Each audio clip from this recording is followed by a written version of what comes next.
guys, and welcome back to my channel. If you're new here, my name is Chantel, and today we have a very exciting video in store. We're gonna take a look at the brand new iPad Airs.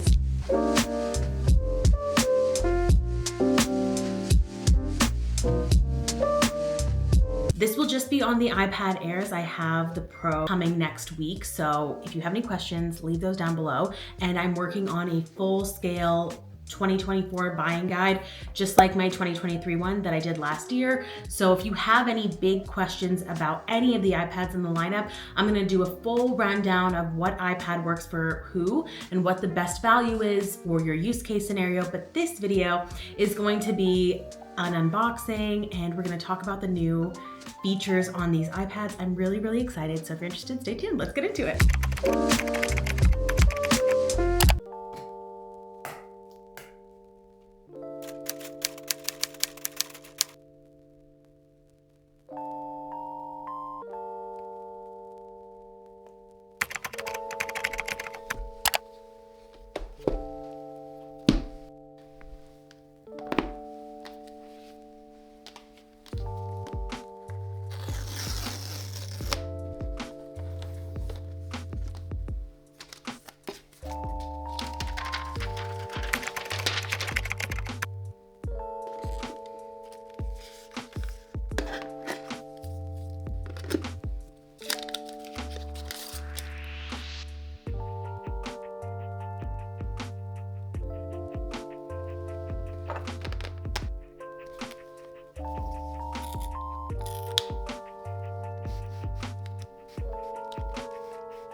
Okay, so now that we've done our unboxing, I thought I would do a little review of the new iPad Airs. And I wanna be so clear with you, you don't need to upgrade every time there's a new iPad. That's not why I make these videos.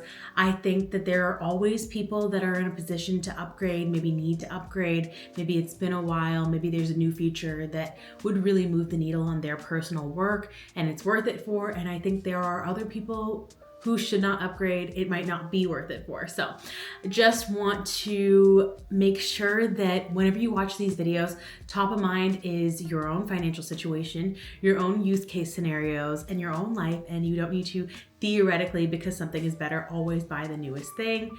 Anyways, of course you already know that, but I just like to say that at the top of my reviews. I will be doing an entire 2024 buyer's guide coming soon, so stay tuned for that. I have my iPad Pro coming this week, so I'll be able to compare the iPad mini, the iPad Airs, the iPad 10th generation, and the new iPad Pro, and see what would be best for you and your use case scenario. But I will say that for most people over the course of the last few years, I have been recommending the iPad Air, and this new iPad Air seems pretty on par, if not way beyond what I even would have recommended to people in the past, and the price still seems to be great, and there's a ton of new features. So I figured I would go through them with you. So for the first time, we have not one, but two size configurations of the iPad Airs. You got the 11-inch and you also have the 13-inch. And this is a lot of iPad that you're getting for the price point that you get iPad Airs at. We've also got a spec bump this year to the M2 chip. That is pretty insane because that is what was in the last generation of the iPad Pro. So for most people, this is gonna be beyond what you even need for performance on your iPad.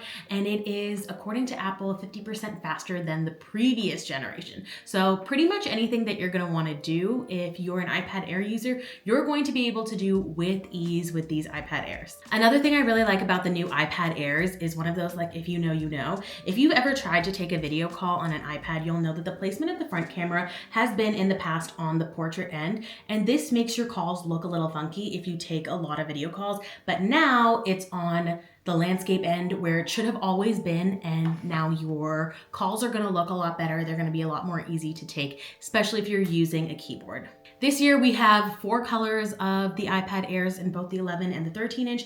You can choose between Starlight, which I just absolutely love. We've got a black, and we have 2 new colors. We have a purple and a blue, and they're both really subtle versions, almost silver adjacent, so nothing too bold, and I like the way they look, so I think all of the new color options are really fun. The other thing I really like about this year's drop is that they've made new wallpapers, and I like that the wallpapers match the outside, and they're super metallic and fun and bubbly as well. And finally, what I'm most excited about with these new iPads is the new Apple Pencil. We have an Apple Pencil Pro now, and it has a lot of new features that I think is going to be the game changer, the needle mover for some people who are thinking about upgrading, because these new features are pretty great, especially I think if you're an artist. We've got a few new functions directly on the Apple Pencil itself that I've seen a few versions of what it's going to look like in some apps that we use. And I think if you're creative, these are things that are really going to speak to you. For one, we have a new squeeze feature. It brings up like a quick menu if you're using something like Freeform, but there are versions that we're going to see in GoodNotes, in Procreate, in Illustrator. And if you're someone who's an artist who switches between your tools frequently, this is going to be something that is going to be very, very useful for you. I think even if you're just someone who uses your iPad to note take, the squeeze function might come in handy for you. We've seen what GoodNotes is going to do with it in the coming weeks, and it is pretty exciting to be able to have all of those tools right there, so easy to access. If you're familiar with note-taking in something like GoodNotes, you'll know you do need to manually switch between your tools. So being able to do that quickly, I think is going to make a big difference, especially if you're a student and you're someone who's taking notes quickly on the go in something like a class or a lecture setting. I think something like this might be a game changer for a lot of people. And what I really like about the new Apple Pencil Pro is it's the same price as the Generation 2. The Apple Pencil Pro also brings Hover to the iPad Air line. We'd previously only seen Hover used in the iPad Pro models, so it's really nice to see that in this line as well. And it works really well with another really fun function that I think is going to be a game changer for a lot of artists, and that is the new barrel roll feature. So if you're familiar with a paintbrush, which I'm sure you are, you'll know that you can use your paintbrush from the flat edge and you'll get a thicker line, and then you can turn it 180 degrees and use it from the other direction and you'll get a thin line. And using something like that could give you a lot of variability in the textures that you're trying to create when you are making art. And now with the Apple Pencil barrel roll function, you're able to manually turn the direction of your brush and change those strokes yourself without having to use a whole new brush pen in order to get that effect. This is something that a lot of artists use, a lot of calligraphers use this, and now you're gonna be able to do this on your Apple Pencil without having to switch to a whole different pen. You'll be able to just kind of decide what orientation you want to use your brush in. And I think this is going to be something that is going to change a lot of people's minds and make them want to upgrade, and for good reason. It's like a pretty simple concept, but computationally is quite difficult, so I've been told, and I think that this is going to save a lot of people a lot of time. And another thing that is really useful that they've added to Apple Pencil Pro is that they've enabled Find My support. So if you lose your Apple Pencil frequently, this is going to solve a lot of your problems. And we can talk about features all day long, but if the price isn't right, I don't think it's something that I would ever recommend to anyone.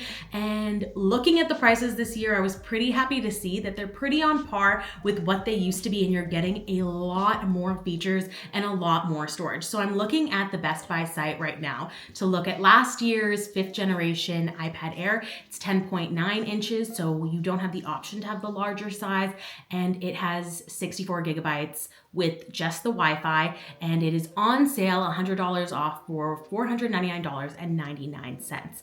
And the new 11-inch iPad starts at $599, and it starts with 128 gigabytes of storage, which I think is very reasonable for an iPad, and a lot of people are going to be very happy with that storage configuration. So I think that the prices are pretty marginally different, and you're getting a lot of bang for your buck. And finally, my favorite in the lineup is the 13-inch.